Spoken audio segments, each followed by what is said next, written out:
ओम यदविद्याविलासेन भूतभौतिकसृष्टयः तं नौमि परमात्मानं सच्चिदानन्दविग्रहम्।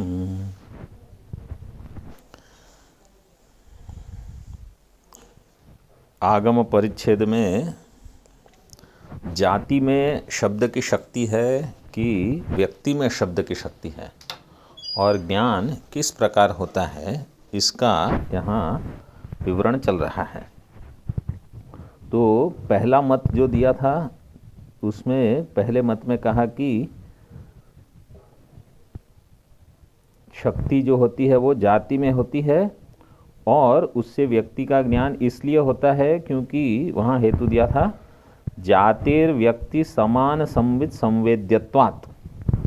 जाति और व्यक्ति जो है वहाँ समान संविद संवेद्यत्व है। उसका अर्थ ये है कि इन दोनों में एक ही प्रकार का जाति के ज्ञान होने से ही व्यक्ति का ज्ञान हुआ। ऐसे यद्वा करके दूसरा पक्ष बताया था जो हम देख रहे थे। वहाँ कहा कि व्यक्ति में स्वरूप सती और जाति में जो न्यायमान शक्ति है, मतलब व्यक्ति में वो है लेकिन उसका ज्ञान नहीं हुआ, जाति का जो ज्ञान हुआ है। इस प्रकार कहा कि न्यायमान शक्ति विषयत्वम एवं वाच्यत्वम वही वाच्यत्व है और जाति ही एवं वाच्या न तो व्यक्ति।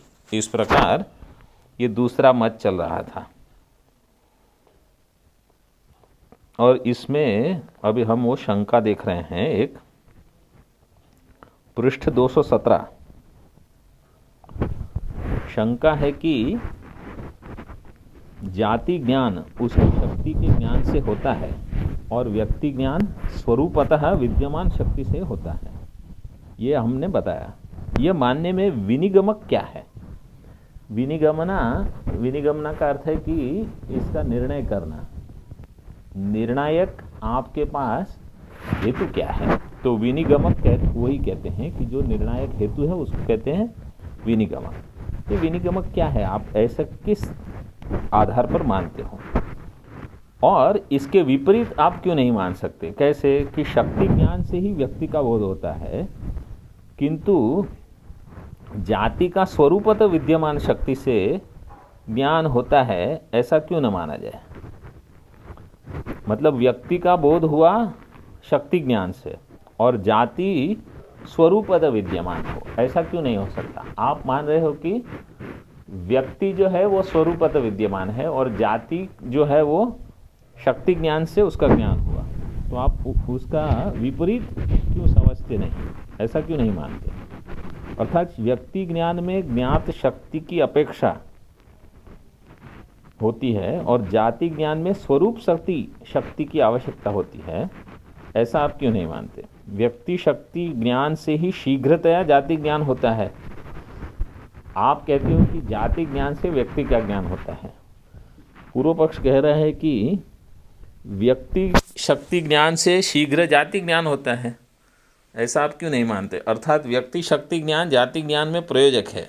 यह मानने में क्या अड़चन है? अड़चन का अर्थ है कि प्रतिबंध है। आप ऐसा क्यों नहीं मानते? अर्थात आपके पक्ष में विनिगमना विरह दोष आ जाता है। विनिगमना विरह दोष मतलब कि ऐसा निर्णायक हेतु का अभाव होना, उसको कहते हैं विनिगमना विरह दोष। तो अभी समाधान देते हैं। अभी जो समाधान भी देंगे उसमें भी एक अलग पक्ष बना सकते हैं क्योंकि अब सबकी मति भिन्न भिन्न है। ठीक है, अब यहाँ देखो क्या कहते हैं। हमारे मत में उपर्युक्त दोष नहीं आने पाता, सिद्धांत कह रहे हैं, क्योंकि व्यक्ति शक्ति ज्ञान के होने पर अविलंबेन जाति का ज्ञान होता है, ऐसा नियम है ना अनुभव नहीं है। आपने क्या कहा कि व्यक्ति के ज्ञान से जाति का ज्ञान हो जाएगा। लेकिन हमारा ऐसा अनुभव नहीं है कि व्यक्ति का ज्ञान होते ही तुरंत जाति का ज्ञान हो जाए। तो अगर इस प्रकार का हमारा अनुभव नहीं है तो आपका वाक्य हम कैसे समझ सकते हैं? अयम गोपद वाच्य है, यह व्यक्ति गोपद का वाच्य है।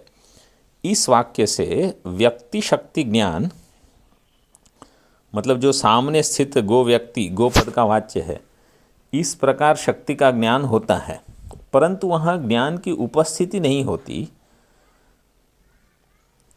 व्यक्ति शक्ति ज्ञान होता है परंतु वहाँ ज्ञान की उपस्थिति नहीं होती। इस रीति से व्यक्ति शक्ति ज्ञान जाति ज्ञान में व्यभिचारी साधन है।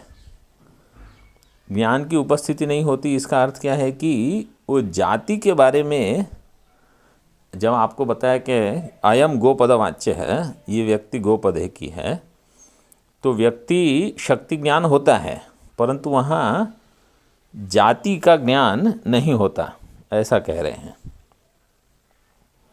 इस रीति से व्यक्ति शक्ति ज्ञान जाति ज्ञान में व्यभिचारी साधन है और वह व्यभिचार ही व्यक्ति ज्ञान को कारण न मानने में तथा जाति शक्ति ज्ञान को ही कारण मानने में विनिगमक है।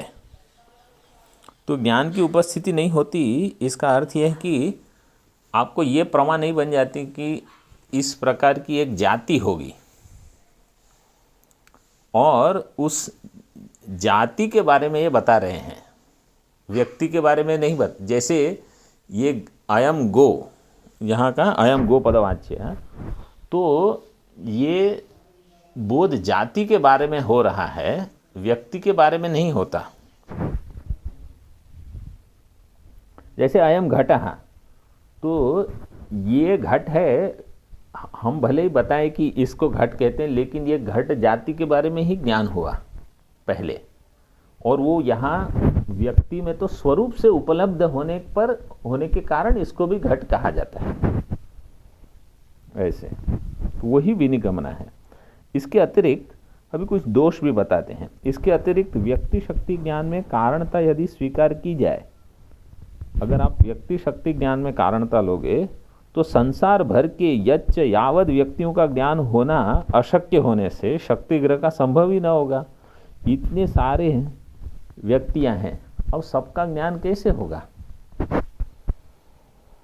तो शक्ति ग्रह का संभव नहीं होगा और अनंत शक्तियों को मानने में तो बड़ा गौरव दोष, महान गौरव दोष आ जाएगा। ये सब दोष व्यक्ति शक्तिवाद पक्ष में आते हैं, इसलिए व्यक्ति शक्ति ज्ञान में कारणता नहीं मानी जा सकती। हमारे उपयुक्त कथन में नैयायिकों की भी सम्मति है, क्योंकि नैयायिक भी कुछ स्थलों में स्वरूप सती शक्ति और कुछ स्थलों में ज्ञान शक्ति को कारण मानते हैं। कुछ स्थलों में स्वरूप सती शक्ति और स्थलों में ज्ञान शक्ति को कारण मानते हैं। इस प्रकार प्रभाकर मत का नैयायिकों से स्वीकार किया गया सा ही है। इसी आशय से ग्रंथकार अतएव आदि ग्रंथ कह रहे हैं। अतएव वहां दिया है कि मूल में, हाँ, अतएव न्यायमते अपि अन्वये शक्ति ही स्वरूप सती इति सिद्धांत।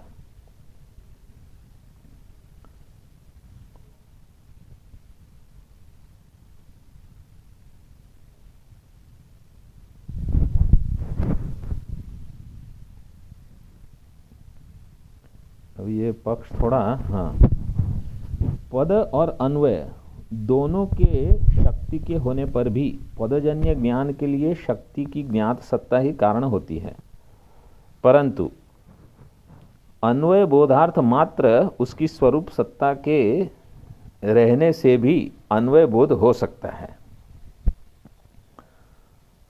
अन्वय बोधार्थ मात्र उसकी स्वरूप सत्ता के रहने से भी अन्वय बोध हो सकता है। इस रीति से एक बार स्वरूप सत्व को स्वीकार कर लिया तो उसी न्याय से जाति बोध में ज्ञायमानत्वेन शक्ति को और व्यक्ति ज्ञान में स्वरूपेण एवं शक्ति को कारण क्यों न माना जाए।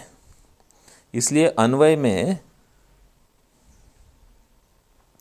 पद और अन्वय दोनों में शक्ति के होने पर भी पदजन्य ज्ञान के लिए पद का, देखो एक ज्ञान पद में होता है और एक होता है अन्वय, अन्वय में शक्ति। अन्वय में शक्ति का अर्थ है कि जैसे सैंधवम आनय, ठीक है, तो पद से तो आपको समझ में आ गया कि ये सैंधव के बारे में बता रहे हैं, लेकिन सैंधव का ठीक ठीक अर्थ तो आपको तब समझेगा जब आप अन्वय, जिसको हम अंग्रेजी में कॉन्टेक्स्ट, कि आप पूर्वापर का संबंध देखो कि भाई इसके पहले का वाक्य क्या है, इसके बाद का वाक्य क्या है, उससे आपको समझ में आएगा। तो वाक्य में भी जब अन्वय करोगे, जैसे कहीं कहा कि रामकृष्णौ वनम गतौ, रामकृष्ण वन में गए, तो राम शब्द सुन के आपको क्या लगता है, कौन राम रहेंगे, ये दशरथ पुत्र राम होंगे। लेकिन रामकृष्ण अगर बताया और रामकृष्णौ द्विवचन है, तो आपको लगेगा अरे ये तो बलराम और कृष्ण की बात चल रही है, ठीक है। ये गाय चराने गए हैं वन में, तो राम शब्द से, पद से तो आपको एक अर्थ समझ, पद की शक्ति है, लेकिन अन्वय में भी शक्ति है एक। तो पद और अन्वय दोनों के शक्ति के होने पर भी पदजन्य ज्ञान के लिए शक्ति की ज्ञात सत्ता ही कारण होती है। तो उसकी जो ज्ञात सत्ता है शक्ति की, वही कारण होती है पद के ज्ञान के लिए। परंतु अन्वय बोधार्थ मात्र उसकी स्वरूप सत्ता के रहने से भी अन्वय बोध हो सकता है। इस रीति से एक बार स्वरूप सत्व को स्वीकार कर लिया तो उसी न्याय से जाति बोध में ज्ञायमानत्वेन शक्ति को और व्यक्ति ज्ञान में स्वरूपेण व शक्ति को कारण क्यों न माना जाए। यहाँ कहते हैं कि एक बार स्वरूप सत्व को स्वीकार कर लिया किसी भी ज्ञान में, तो उसी न्याय से जाति बोध में ज्ञायमानत्व के लिए शक्ति और व्यक्ति ज्ञान में मतलब जो हमारा पक्ष चल रहा है कि हम कहते हैं कि जाति का ज्ञान होगा शक्ति से और व्यक्ति का ज्ञान होगा स्वरूप सत्ता से। तो स्वरूपेण व शक्ति को, इसको क्यों कारण न माना जाए, क्योंकि ये हमारा जो हमने पक्ष बताया वो यहाँ पुष्ट हो रहा है। इसलिए अन्वय में स्वरूप सत्तारूप शक्ति को नैयायिकों से किया हुआ स्वीकार हमारे पक्ष का पोषक ही है, वो हमारे लिए ठीक है। अभी यहाँ चर्चा तो बहुत सारी है हर विषय का। अभी ये जो अगली जो शंका है वो थोड़ी क्लिष्ट शंका है, मतलब मुझे पता नहीं है कि मैं इसको न्याय कर सकता हूँ कि नहीं।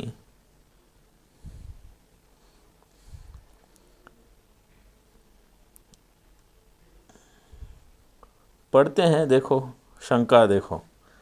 किसी रीति से क्यों ना हो, आप व्यक्ति में शक्ति को तो मानते ही हैं। अब वो पूर्व पक्ष कहता है कि कुछ भी हो, आप व्यक्ति में कुछ ना कुछ तो शक्ति मानते ही हो, क्योंकि बिना उसके तो ज्ञान होगा ही नहीं। अतः शक्ति युक्तत्व रूप शक्यत्व व्यक्ति में भी है। तच्च जाते हैं एवं न व्यक्ति है, आपने कह के व्यक्ति का आप निराश क्यों करते हो फिर, अर्थात यह पूर्वोत्तर विरोध होगा। इस शंका का न्यायमान आदि वाक्य से निरसन किया गया है। तो वहाँ कहा कि न्यायमान शक्ति विषयत्वम, मतलब जहाँ शक्ति विषय शक्यत्वम जो है या वाच्यत्वम जिसको कहा, कि जो न्यायमान शक्ति है वही शक्यत्व है। शक्ति युक्तत्व शक्यत्व, और वो कैसा होना चाहिए, न्यायमान शक्ति विषयत्व। व्यक्ति में शक्ति के मानने पर भी व्यक्ति शक्य होगी, व्यक्ति में शक्यत्व होगा, ऐसा हम नहीं मानते। मतलब व्यक्ति में शक्ति होगी, ये पिछली बार हमने बताया था कि व्यक्ति में शक्ति हो सकती है, लेकिन अगर उसका ज्ञान नहीं हो रहा है तो वो केवल है वहाँ, लेकिन वो न्यायमान नहीं है, इसलिए वो न्यायमान शब्द वहाँ आया है।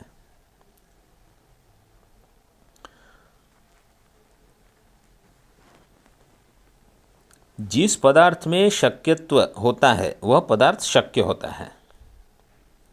मतलब उसको जैसे जहाँ घटत्व होगा उसी को आप घट कहोगे, तो जहाँ शक्यत्व होगा उसको आप शक्य कहोगे। शक्य का अर्थ है वाच्य। ठीक है, यह नियम हमारा नहीं है, देखो यहाँ कहते हैं, अर्थात हमारी शक्ति युक्तत्वम शक्यत्वम शक्य पदार्थ की परिभाषा नहीं है, किंतु हमारी परिभाषा क्या है, ज्ञायमान शक्ति विषयत्व, कि व्यक्ति में शक्ति है लेकिन वो ज्ञायमान नहीं है, इसलिए वो वाच्यार्थ नहीं बना।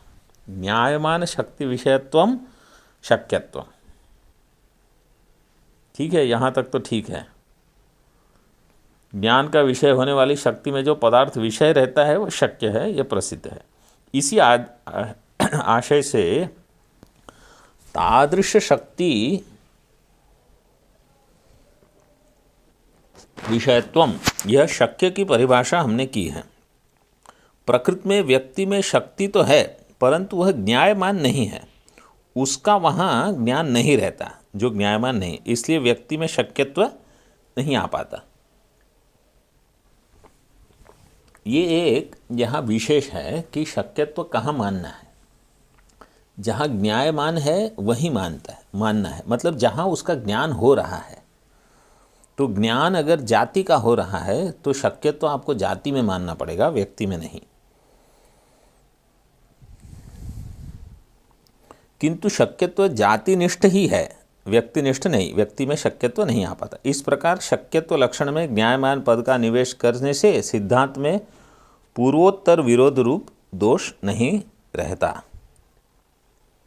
यहाँ तक बताए गए प्रभाकर मत में अरुचि इस प्रकार पैदा होती। अभी देखो अथवा करके अगला मूल में आ रहा है, ठीक है। तो अभी ये जो पक्ष बताया इसमें भी संतुष्ट नहीं हो रहे हैं आचार्य, इसलिए अथवा करके और एक बताएंगे। अब वो क्या है, यदि व्यक्ति को आप शक्य नहीं मानते तो उसमें शक्ति की कल्पना भी किस लिए करते हैं। कहते हैं आप कहते हो कि व्यक्ति में शक्ति तो है लेकिन वो न्यायमान नहीं है, वो स्वरूप से है। तो बोले आपको कल्पना करने की आवश्यकता क्या है अगर आप उसको शक्य नहीं मान रहे हो, क्योंकि वो शक्य तो नहीं माना आपने। क्योंकि एक पद में स्वरूप सती और ज्ञायमाना शक्तियों को मानना भी कल्पना गौरव ही है। जाति और व्यक्ति के शक्तियों का ज्ञान कारण है। इस पक्ष में जिस गौरव दोष को आप देते हैं वही दोष आपके पक्ष में भी आता है। इस पर प्रभाकर यदि कहे कि इस गौरव को हम स्वीकृत करते हैं, क्योंकि व्यक्ति में शक्ति न मानने पर तो एक ही पद से जाति और व्यक्ति दोनों की प्रतीति का संभव नहीं होगी। प्रतीति का संभव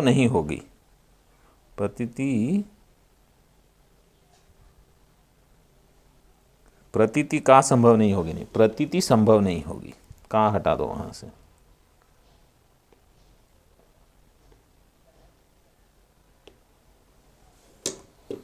अतः अर्थापत्ति प्रमाण से पद की शक्ति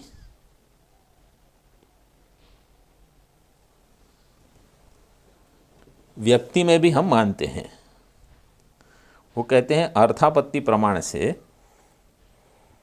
पद की शक्ति व्यक्ति में भी मानते हैं, परंतु इसके लिए ज्ञान द्वय कल्पना करना व्यर्थ तथा गौरवपूर्ण है, इसलिए हम ज्ञान द्वय स्वीकार नहीं करते। वो कहते हैं कि वहाँ अर्थापत्ति से हम मानते तो हैं कि शक्ति है, लेकिन दो ज्ञान की आवश्यकता नहीं है, इसलिए हम ज्ञान द्वय कल्पना नहीं करते। तो यहाँ कहते हैं कि यह कथन भी आपका ठीक नहीं है। अभी दृष्टांत देखो। अब ये यहाँ जो दिखाया है उससे आपको लक्षणा का अवगम कराते हैं, क्योंकि यदि आप यहाँ पर व्यक्ति बोध के लिए शक्ति का स्वीकार करें तो गंगायाम घोषः, यहाँ गंगा पद से गंगा तीर की प्रतीति होने से गंगा शब्द की तीर अर्थ में भी शक्ति है, यह आपको स्वीकार करना होगा। देखो गंगा से मुख्य अर्थ तो क्या मिलता है, प्रवाह, ठीक है। तो मतलब गंगा शब्द की शक्ति किस में होनी चाहिए, प्रवाह में। लेकिन तीर इसमें भी आपको बोध हो रहा है, तो इसलिए वहाँ तीर में भी उसकी शक्ति हो, ऐसा आपको स्वीकार करना होगा। अभी ये दृष्टांत में तो इतना स्पष्ट नहीं है, अगले दृष्टांत में और भी स्पष्ट है। जैसे काकेभ्यो दधि रक्षता कि इस वाक्य में काक पद, तो काकेभ्यः कौओं से आप दही की रक्षा करो, तो काक पद से मार्जार आदि में भी शक्ति को मानना होगा काक पद की। तो काक पद आपको केवल कौओं के बारे में बता रहे हैं, काक से रक्षा करो, लेकिन मार्जार है या बंदर आते रहते हैं, बंदर से भी इसकी रक्षा करो। अब बंदर शब्द, काक जो शब्द है उसकी शक्ति तो केवल काक में होनी चाहिए, दूसरे पशु पक्षी में नहीं होनी चाहिए। फिर भी आप इसको मानते हैं, तो ये हम कहते हैं, इसको कहेंगे लक्षणा। जैसे गंगा से तीर पद लक्षणा से लेते हैं, तो यहाँ ये इसका जो अब बताएंगे वो कहते हैं कि इसलिए लक्षणा भी एक प्रकार की शक्ति ले सकते हैं। इससे व्यतिरिक्त व्यक्ति में शक्यत्व न आ पाए, एतदर्थ शक्यत्व लक्षण में ज्ञायमान पद का निवेश रूप गौरव भी आपको स्वीकार करना पड़ता है। अतः स्वरूप सती शक्ति का मानने वाला आपका पक्ष गौरवपूर्ण होने से अनुपपन्न है। प्रभाकर मत में इस प्रकार अरुचि मानकर ग्रंथकार स्व अभीष्ट समाधान, अब ये प्रभाकर का मत है वो भी ठीक है, लेकिन अभी जो हमारा और एक मत है वो बताते हैं ग्रंथकार। अथवा व्यक्तिर्लक्षणया अवगमः, व्यक्ति का अवगम कैसे होगा? लक्षणा से, मतलब पहले तो जाति से आपको ज्ञान होगा और फिर व्यक्ति का ज्ञान लक्षणा से भी हो सकता है। ऐसे ये तीसरा विकल्प है। यथा नीलो घटः इत्यत्र, ये देखो दृष्टांत, नीलो घटः इति अत्र नील शब्दस्य नीलगुण विशिष्टे लक्षणा। नील शब्द जो है उसकी लक्षणा किसमें हो रही है? नील गुण में। जब आप पढ़ोगे वाक्य नीलो घटः, ठीक है, तो समान अधिकरण है, नीलः घटः। अब नील शब्द अपने आप में नील गुण है, ठीक है, नील एक गुण है, लेकिन जब आप कहते हो नीलो घटः, तो नील शब्द जो है वो किस लिए आया है? नील गुण विशिष्टो घटः, ठीक है। अगर आपको कहा गया रक्तो घटः, तो आप क्या समझोगे? रक्त गुण विशिष्ट घटः, तो वो घट के बारे में बता रहा है। रक्त जो है वो अपने आप में गुण है, लेकिन रक्तो घटः जब कहोगे, नीलो घटः कहोगे, तो वो शब्द गुण के बदले वो उस गुण विशिष्ट विशेष्य को बताएगा। नीलगुण विशिष्टे लक्षणा तथा जातिवाचकस्य तद विशिष्टे लक्षणा। उसी प्रकार जातिवाचक जो शब्द है तद विशिष्टे, मतलब जाति विशिष्ट व्यक्ति, वहाँ लक्षणा से ज्ञान होता है। तो जब कहा कि अयम गो, तो ये जो गाय है वो जाति विशिष्ट, मतलब गो जाति विशिष्ट व्यक्ति जो है वहाँ लक्षणा से ज्ञान होगा। ऐसे जैसे जातिवाचक शब्द क्या है? घट पद, पट पद, ये सब जातिवाचक हैं। और गो पद की जो शक्ति है वो गोत्व में है, तो लक्षणा से गोत्व जाति में गोत्व विशिष्ट व्यक्ति, वहाँ शक्ति मानो आप, वो भी मान सकते हैं। मतलब ये तीसरा विकल्प है, तद विशिष्ट लक्षणा।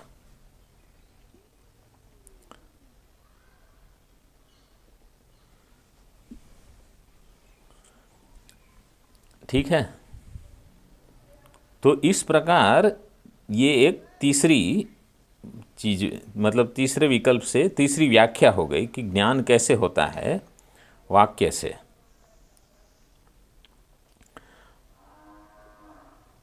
अच्छा, ये जो भ्रांति होती है, मतलब जहाँ हमको गलत समझ होती है, वो भ्रांति व्यक्ति में होती है कि जाति में होती है? भ्रांति हमेशा व्यक्ति में होगी। जैसे पहले हमने इस पर चर्चा की थी कि नहीं, कि आप गाय को घोड़ा नहीं समझ सकते, मनुष्य है तो पशु, ये जाति में आपको गलती नहीं होगी, लेकिन व्यक्ति में कि ये कौन विशेष कौन है, वहाँ गलती हो सकती है, वहाँ भ्रम हो सकता है। अच्छा, मूल में देख लो, तद उक्तम अनन्य लभ्यो ही शब्दार्थः इति एवं शक्यो निरूपितः। इस प्रकार शक्य का निरूपण हो गया। अब ये जो अनन्य लभ्यो ही शब्दार्थ है, ये व्याख्या है कि अन्य से जिसका ज्ञान नहीं हो रहा है, अनन्य लभ्य है। अनन्य लभ्य से कहने का अभिप्राय यहाँ ये है कि शब्दार्थ उसी को कहेंगे जहाँ एक को छोड़ के किसी अन्य का ज्ञान न हो, वही शब्दार्थ है। मतलब एक से अधिक अगर अर्थ का ज्ञान हो रहा है, वो तो अनन्य नहीं होगा, वो अन्य अन्य हो जाएगा।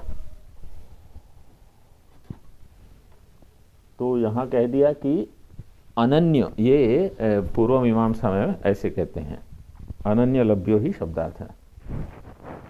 यहाँ एवं शक्यो निरूपित है, शक्य का यहाँ प्रकरण समाप्त करते हैं। अथवा व्यक्ति का बोध लक्षणा से मान लीजिए, जिस प्रकार नील घट, इस वाक्य में नील गुणवाचक, नील शब्द की गुणी में नील युक्त अर्थ में लक्षणा स्वीकार करते हैं, उसी प्रकार जातिवाचक पदों की भी जाति विशिष्ट व्यक्तियों में लक्षणा कर लेनी चाहिए, ऐसा कहते हैं।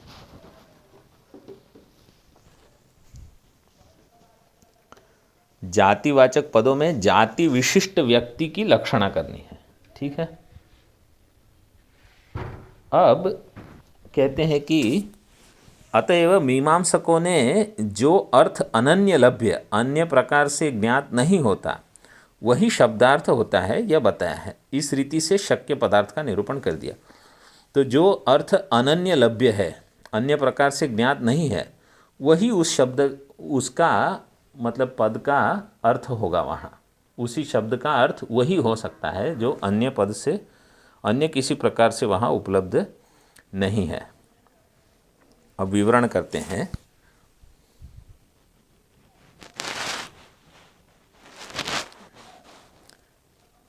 आप प्रभाकर प्रथमतः व्यक्ति में स्वरूप सती शक्ति मानते हैं, जिससे व्यक्ति में भी शक्यत्व आता है। उसे हटाने के लिए शक्यत्व के लक्षण में ज्ञायमान पद का निवेश किया जाता है, परंतु इतना करने से भी शक्तिद्वय कल्पना रूप गौरव नहीं टलता। शक्तिद्वय मतलब जाति में भी शक्ति और व्यक्ति में भी।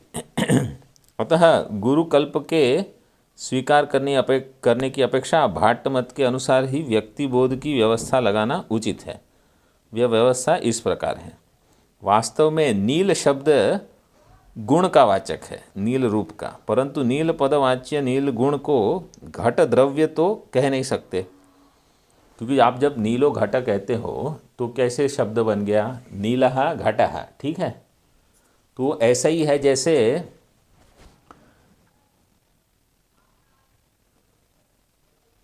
अयोध्यावासी राम या राजा राम है, ठीक है। तो आप जब कहते हो राजा राम है, तो राम जो है वही राजा है और राजा है वही राम है। राजा राम से ये ज्ञान होना चाहिए। जैसे नीलम उत्पलम में भी नीलम च तद उत्पलं च नीलम उत्पलम, जो नील भी है और जो उत्पल भी है। तो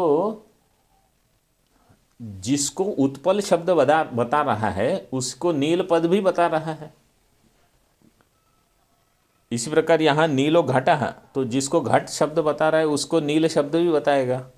लेकिन नील जो शब्द है वो तो गुण है, तो इसलिए कहा कि नीलो घट का नील गुण युक्त, इस प्रकार लक्षणा हो गई। नील गुण विशिष्टो घट, ऐसा अर्थ करते हैं, शास्त्रकारों ने ऐसा अर्थ किया है। ठीक है, अर्थात यहाँ पर यद्यपि एक ही नील पद से नील गुण, नील का एक अर्थ क्या हो गया, नील गुण, दूसरा अर्थ क्या हो गया, नील गुण विशिष्ट घट। तो गुण में भी उसका प्रयोग होगा और लक्षणा से तद विशिष्ट, ये दूसरा अर्थ हो गया। तो तथापि एक ही पद से दो अर्थों की प्रतीति होने के लिए नील पद की नील गुण और तद विशिष्ट दोनों अर्थ में शक्ति कोई नहीं मानता, किंतु लक्षणावृत्ति से ही नील गुण विशिष्ट अर्थ का बोध होने के कारण नील शब्द की नील गुण रूप अर्थ में ही शक्ति है और नील गुण विशिष्ट रूप अर्थ लक्ष्य लक्षणा से ज्ञेय है।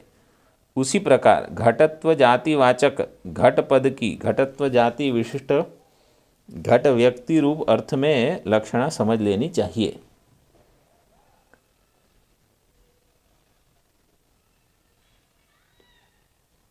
होने के कारण है, होने से कारण दिया है, होने के कारण।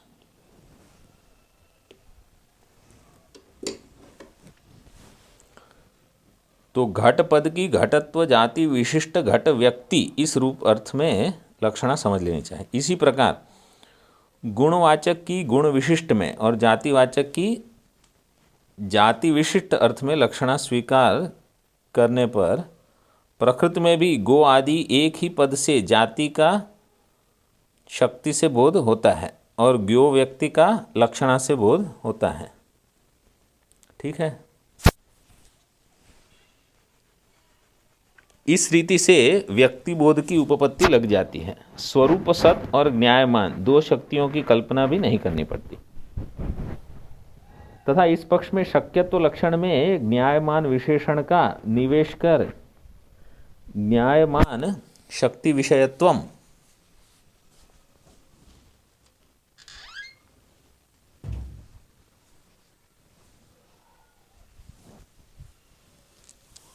न्यायमान शक्ति विषयत्वम यहाँ बताया गया है। इस गुरुभूत लक्षण के स्वीकार करने का भी प्रसंग नहीं आता।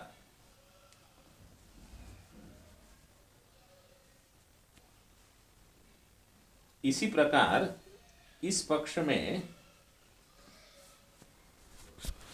गंगायाम घोष में गंगा पद की तीर अर्थ में शक्ति मानने का भी प्रसंग नहीं आता, क्योंकि तीर अर्थ की प्रतीति लक्षण से ही हो जाती है। इसलिए तीर में आपको शक्ति माननी नहीं पड़ेगी, वो लक्षणा से ज्ञान हो जाएगा। इसलिए इस पक्ष का स्वीकार करके ही व्यक्तिबोध की उपपत्ति लगानी चाहिए। इससे अतिरिक्त प्रभाकर ने अपने मत के पोषक रूप में तार्किकों ने भी अन्वय में स्वरूप सती शक्ति को माना है, कहा है, किंतु वह भी ठीक नहीं है। तार्किकों ने ऐसा कहा है कि अन्वय में स्वरूप सती शक्ति को माना है, नैयायिकों ने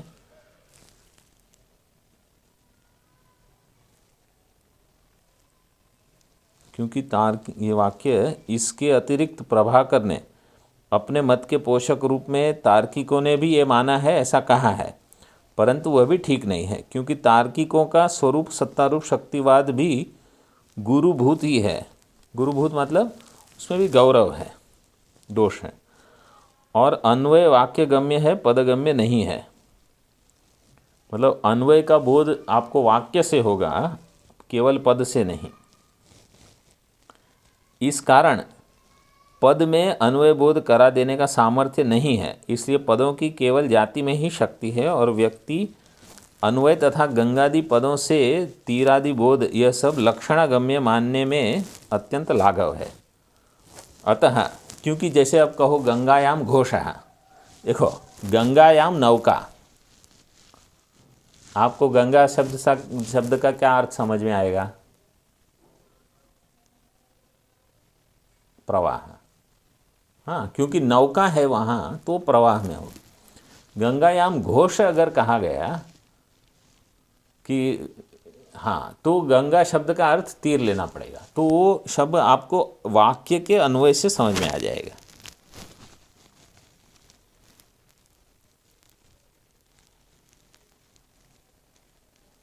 अतः शक्ति विषयत्व ही शक्यत्व का लक्षण ठीक बैठता है।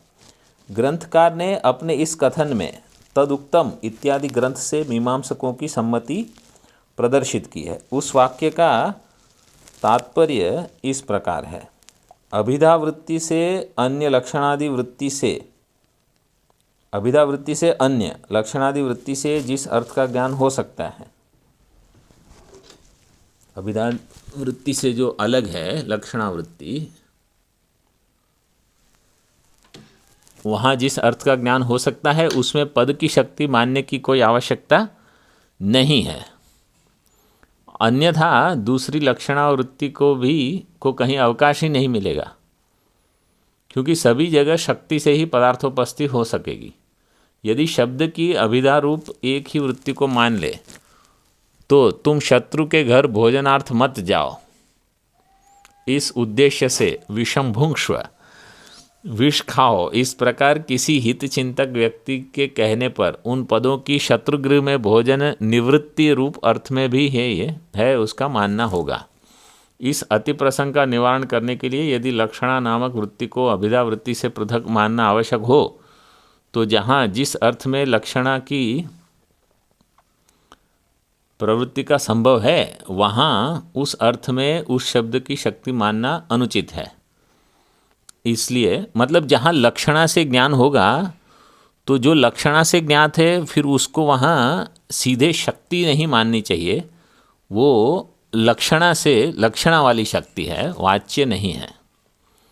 इसलिए जो अर्थ लक्षणादि लभ्य न हो उसी अर्थ में शब्द की शक्ति माननी चाहिए। इसी न्याय से शब्द की एक अर्थ में शक्ति मानकर उसी शब्द से प्रतीयमान अन्य समस्त अर्थों को लक्ष्य समझना चाहिए, क्योंकि अन्यायश्च अनेकार्थत्वम, एक ही शब्द के अनेक अर्थ हों ये मानना अन्याय है।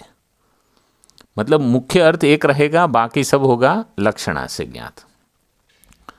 प्रकृति में भी शब्द की जाति रूप अर्थ में शक्ति मानने पर व्यक्ति बोध लक्षणा से होता है, यह कहना उचित होगा। यहाँ पर भी जाति रूप अर्थ में शक्ति मानने पर और व्यक्ति बोध लक्षणा से होता है, ये आप कह सकते हो, तो ये ठीक रहेगा। शंका करते हैं कि यदि ऐसी बात है तो विपरीत ही अर्थात व्यक्ति में शब्द की शक्ति और जाति का भान लक्षण से होता है, ऐसा क्यों न मान। जैसे पहले बताया था वैसे ही फिर से यहाँ शंका करते हैं कि व्यक्ति में शब्द की शक्ति और जाति का भान लक्षणा से, ऐसा क्यों नहीं मानते आप। समाधान करते हैं कि शब्द की शक्ति समस्त व्यक्तियों में है या किसी एक व्यक्ति में है। समस्त व्यक्तियों में यदि आप उसे कहें तो गाम आनय कहने पर समस्त गौओं को ले आने का प्रसंग प्राप्त होगा।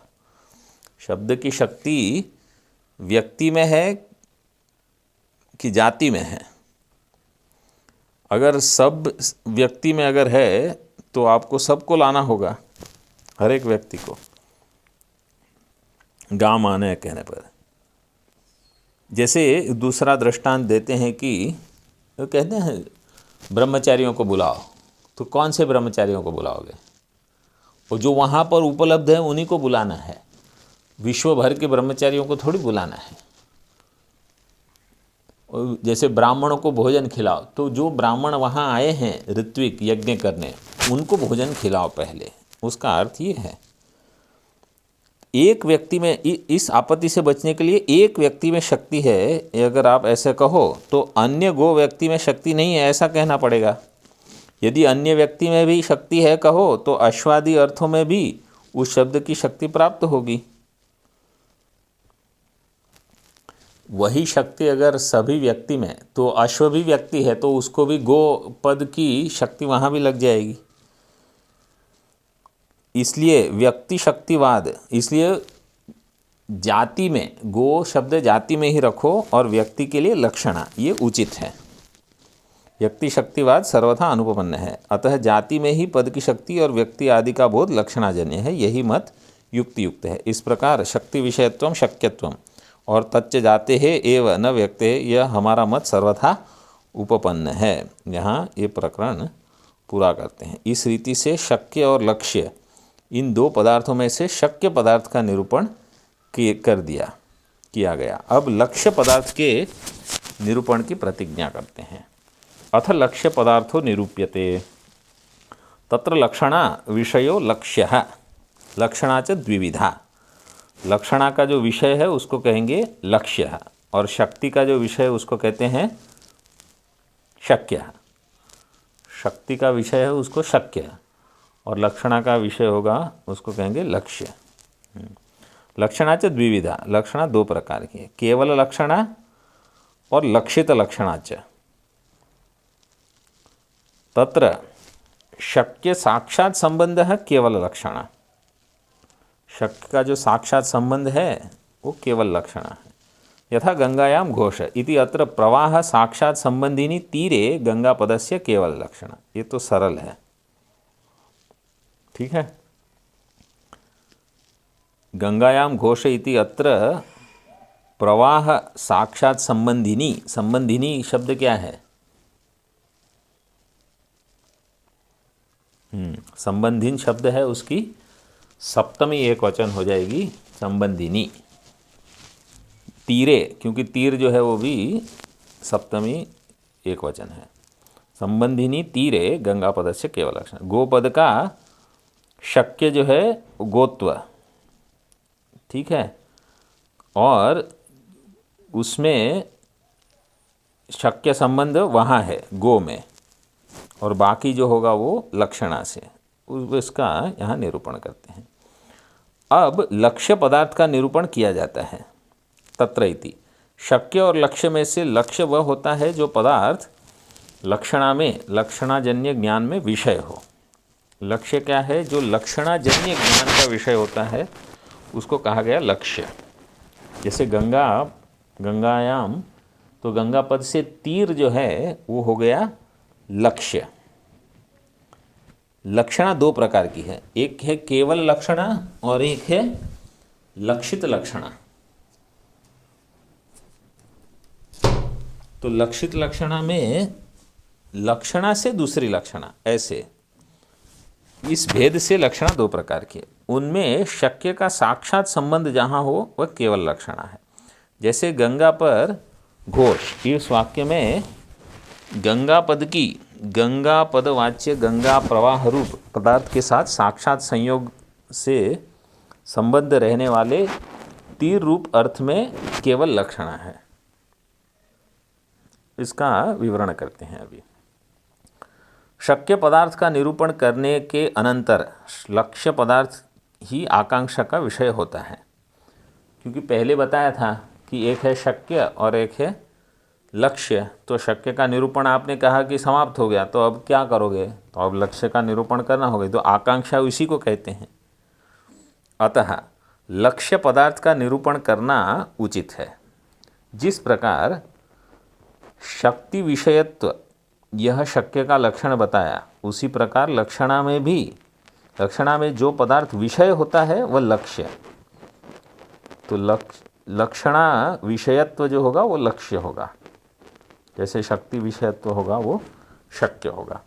यह लक्ष्य पदार्थ का सामान्य लक्षण है। परंतु लक्षणा क्या वस्तु है, इस जिज्ञासा को शांत करने के लिए यहाँ पर लक्षणा का लक्षण कहना उचित था, किंतु शास्त्रांतरों में प्रसिद्ध लक्षणा के लक्षण शक्य संबंधों लक्षणा को गृहीत कर यहाँ लक्षणाच इत्यादि ग्रंथ के द्वारा लक्षणा के प्रकारों का वर्णन किया। मतलब शक्य संबंध है लक्षणा, शक्य संबंधो लक्षणा, ये परिभाषा जो है वो जान करके यहाँ उसका उल्लेख भी नहीं किया, क्योंकि ये आपको पता ही है, ऐसा मान के चलते हैं। शक्य संबंधो लक्षणा, यहाँ केवल उसके प्रकार बता दिए।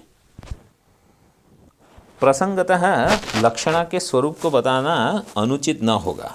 शक्ति और लक्षणा के दोनों, ये दोनों शब्द की संबंध रूप वृत्तियाँ हैं।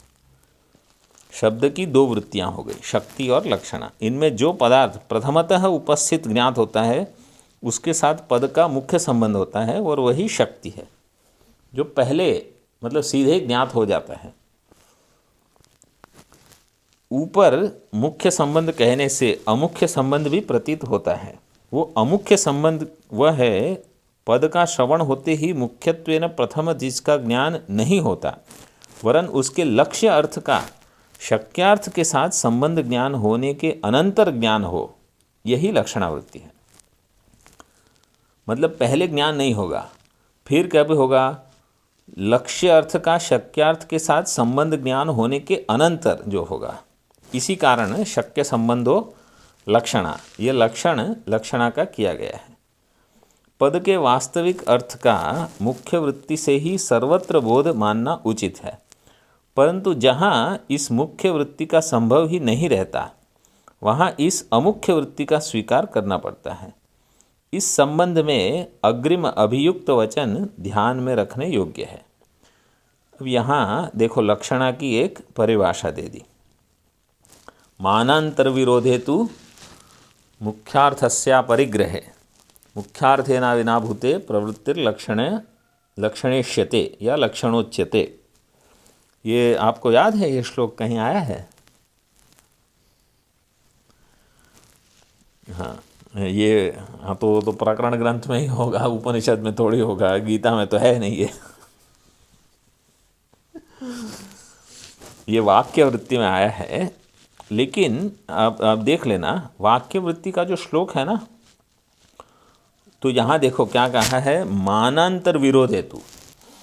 मानांतर विरोध मतलब दूसरे प्रमाण से जहाँ विरोध हो, मानांतर से विरोध होने पर मुख्यार्थस्य अपरिग्रह यहाँ दिया है। वहाँ वाक्य वृत्ति में मैंने देखा कहीं कहीं मुख्यार्थस्य परिग्रह भी दिया है, कहीं कहीं मुख्यार्थस्य अपरिग्रह भी दिया है। मतलब अर्थ उसका एक ही बताते हैं कि जब मुख्यार्थ आप परिग्रह करोगे तो मानांतर से विरोध होगा। जैसे गंगायाम घोष है, तो गंगा में तो घोष हो नहीं सकता, गांव गंगा के ऊपर तो प्रवाह में तो हो नहीं सकता। क्यों? वो प्रत्यक्ष प्रमाण से विरुद्ध है। तो मानांतर विरोध तू जब मुख्य अर्थ का परिग्रह करोगे तो इसलिए मुख्य अर्थ का अपरिग्रह करना पड़ेगा। तो इस प्रकार मुख्यार्थस्य परिग्रह और मुख्यार्थस्य अपरिग्रह दोनों अर्थ घटा सकते हैं। फिर मुख्यार्थे न अविनाभूते, बिना मुख्य अर्थ को छोड़े मुख्य अर्थ का जो संबंधी होगा उसको कहते हैं अविनाभूत। मतलब जो मुख्य अर्थ के बिना रह जाए वो तो मुख्यार्थ विनाभूत हो गया। लेकिन मुख्यार्थे ना विनाभूते का अर्थ है कि मुख्यार्थ को छोड़ने के बाद उसका जो संबंधी है उसको लेना, उसको कहोगे उस प्रवृत्ति को कहते हैं लक्षणा। लक्षणा इष्यते उच्यते।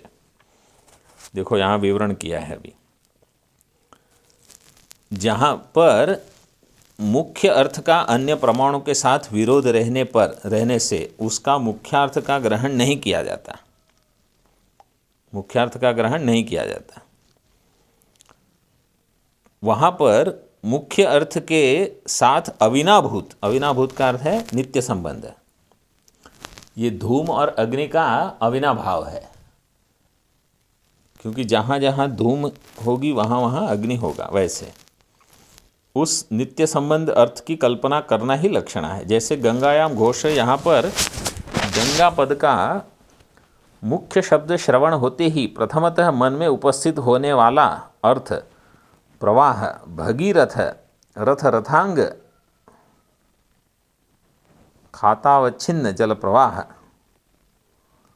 रथ भगीरथ रथ रथांग खाता अवच्छिन्न, मतलब प्रवाह जो बह रहा है, परंतु उस प्रवाह पर घोष, ग्वाले का घर का वृत्तित्व, मतलब उसका वहाँ रहना संभव नहीं है। अतः गंगा पद का मुख्यार्थ प्रवाह का प्रत्यक्ष प्रमाण के साथ विरोध होता है। इसलिए मुख्यार्थ को छोड़कर उसके साथ प्रवाह रूप मुख्यार्थ के साथ संयोग संबंध से नित्य संबद्ध तीर रूप अर्थ की कल्पना करनी पड़ती है, इसे लक्षणा कहते हैं। यहाँ प्रथमतः तीर का ज्ञान नहीं होता, परंतु प्रवाह रूप मुख्य शक्य अर्थ का ज्ञान होने के अनंतर होता है। पहले तीर शब्द का अर्थ उसका ज्ञान नहीं होता, पहले मुख्य ज्ञान क्या होगा, प्रवाह का। उसके अनंतर चूंकि वहाँ गांव या घर नहीं हो सकता प्रवाह में, इसलिए दूसरा अर्थ वहाँ फिर आपको ज्ञात होगा। इस कारण गंगा पद का उस लक्ष्य अर्थ के साथ मुख्य संबंध न होकर अमुख्य संबंध है। प्रवाह रूप अर्थ का विद्यमान संयोग संबंध भी प्रकृति में लक्षणा है।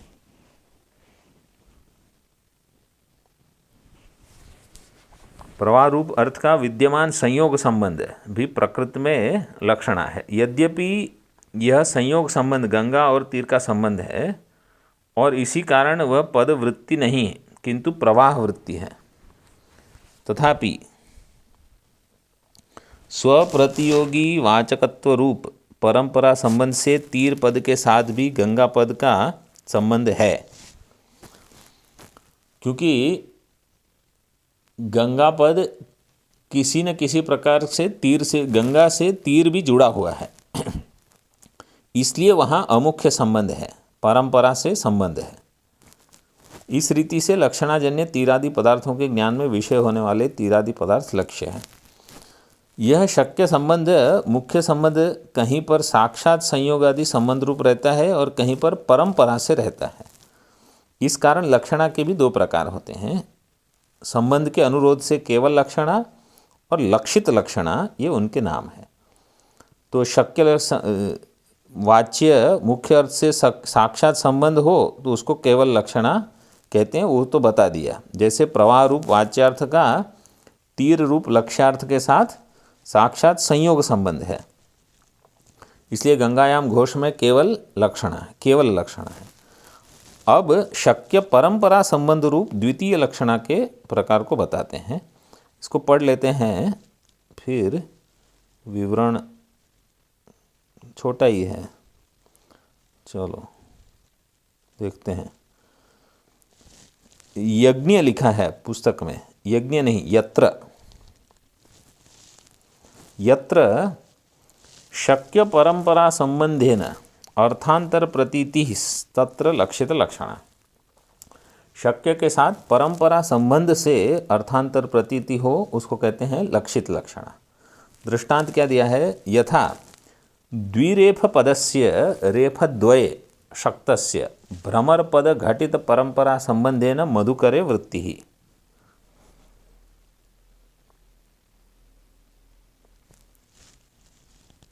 द्विरेफ पद, द्विरेफ का अर्थ क्या है कि जहां दो रेफ हो, रेफ द्वये शक्तस्य।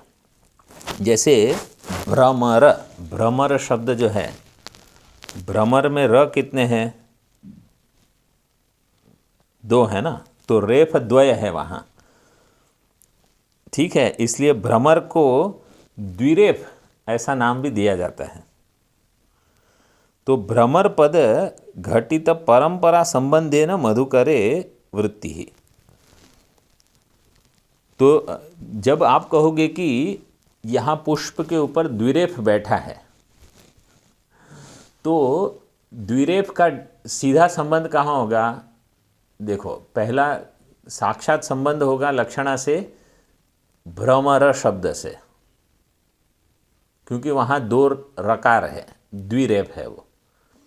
फिर आप उस लक्षणा से आगे देखोगे कि भ्रमर शब्द मतलब दो रकार वाला, वो मुख्य अर्थ हो गया द्विरेफ। फिर वहाँ परंपरा से आप कहोगे कि भ्रमर, फिर आप कहोगे कि मधुकर, मधुकर मतलब जो मधु का ग्रहण करता है वो, ऐसे। वैसे देखो द्विरेफ, अगर आपको कहा रात्रि, रात्रि शब्द में दो रकार है कि नहीं, वो भी द्विरेफ है, लेकिन द्विरेफ शब्द केवल मधुकर के लिए उसका उपयोग होता है। तो ये हो गई लक्षित लक्षणा। वो जैसे पंकज, तो पंकज शब्द का अर्थ क्या है कि जो कीचड़ में उत्पन्न होता है वो पंकज है। तो सारी चीज जो चीज कीचड़ में उत्पन्न होती है लक्षणा से सभी को आप पंकज कह सकते हो, लेकिन वो फिर केवल एक के लिए ही उसका उपयोग हुआ है। वो यहाँ दृष्टांत में उसको स्पष्ट करते हैं। जहाँ पर वाक्यार्थ के परंपरा संबंध के द्वारा अर्थांतर वाच्यार्थ से भिन्न अर्थ की प्रतीति होती हो वहाँ लक्षित लक्षणा समझनी चाहिए। जैसे द्विरेफ अर्थात दो रेफ रकार रूप अर्थ में शक्त पद की भ्रमर पद से घटित परंपरा संबंध से मधुकर रूप अर्थ में वृत्ति होती है। शक्यार्थ रूप दो रेफों के परंपरा संबंध के द्वारा द्विरेफ पद से मधुकर रूप अर्थ की प्रतीति होने से यह लक्षित लक्षणा है। उसका विवरण करते हैं। द्विरेफ शब्द को सुनते ही मधुकर अर्थ की प्रतीति होती है, किंतु मधुकर में तो दो रेफ कहाँ है, वो द्विरेफ शब्द का वाच्यार्थ नहीं है, क्योंकि द्वि का अर्थ दो और रेफ का अर्थ है रकार, यही द्विरेफ शब्द का वाच्यार्थ है। इसलिए द्विरेफ पद की जिस शब्द में दो रेफ हो वह शब्द, ये उसका सीधा अर्थ है। इस अर्थ में लक्षणा स्वीकार करनी चाहिए। किंतु इस रीति से तो शर्करा, देखो यहाँ दृष्टांत दिया शर्करा, तो शर्करा ये भी द्विरेफ है, आदि दो रेफों से युक्त पदों की भी उपस्थिति होती है। उसके निवारणार्थ भ्रमर रूप अर्थ में ही निरूढ़ लक्षणा है, इसको कहते हैं निरूढ़ लक्षणा। मतलब जैसे पंकज वहाँ रूढ़ी, इसको कहते हैं रूढ़ी अर्थ, कि वहीं उसको लगाना होगा। उस भ्रमर पद का भ्रमर रूप अर्थ शक्ति संबंध है, इस कारण मधुकर अर्थ की प्रतीति होती है। अर्थात द्विरेफ पद का दो रेफ रूप अर्थ में शक्ति रूप संबंध और उन दो रेफों का लक्षणा के द्वारा भ्रमर पद से संबंध और उस भ्रमर पद का मधुकर रूप अर्थ के शक्ति संबंध, इस प्रकार परंपरा से द्विरेफ पद जो है उसका दो रेफ रूप अर्थ में शक्ति रूप से संबंध, फिर उन दो रेफों का लक्षणा के द्वारा भ्रमर पद के साथ, और उस भ्रमर पद का लक्षणा से भ्रमर पद का मधुकर रूप अर्थ से शक्ति संबंध, इस प्रकार परंपरा से संबंध हुआ। मतलब द्विरेफ से दो रेफ वाला शब्द, फिर दो रेफ वाला शब्द भ्रमर, फिर भ्रमर से शक्ति से आपको मधुकर, ऐसे ज्ञान होता है। तो इसको कहा लक्षित लक्षणा। द्विरेफ पद से भ्रमर रूप अर्थ का बोधन शक्ति वृत्ति से न होकर लक्षणा से होता है, इसमें संदेह नहीं। परंतु किंतु गंगायाम घोष, यहाँ पर जैसे प्रवाह रूप शक्यार्थ का तीर रूप लक्ष्यार्थ के साथ साक्षात संयोग संबंध है, वैसे द्विरेफ पद का दो रेफ रूप वाच्यार्थ उसका भ्रमर या मधुकर रूप अर्थ से साक्षात कोई भी संबंध नहीं है। समझे? गंगा का तीर के साथ तो कुछ संबंध है, लेकिन यहाँ वो संयोग संबंध है, यहाँ कोई संबंध नहीं है द्विरेफ का और मधुकर का, क्योंकि द्विरेफ पद तो सीधे आपको केवल यही बताता है कि दो रेफ वाला शब्द है, किंतु द्विरेफ पद से लक्षित भ्रमर पद के द्वारा दो रेफों का भ्रमर अर्थ से संबंध होता है। इस कारण यह शक्य परंपरा संबंध रूप लक्षित लक्षणा है। यहाँ पर शक्य युक्त भ्रमर पद प्रतिपाद्य, तो वाच्य रूप रेफ द्वयों से युक्त भ्रमर पद से प्रतिपाद्य वाच्य ही द्विरेफ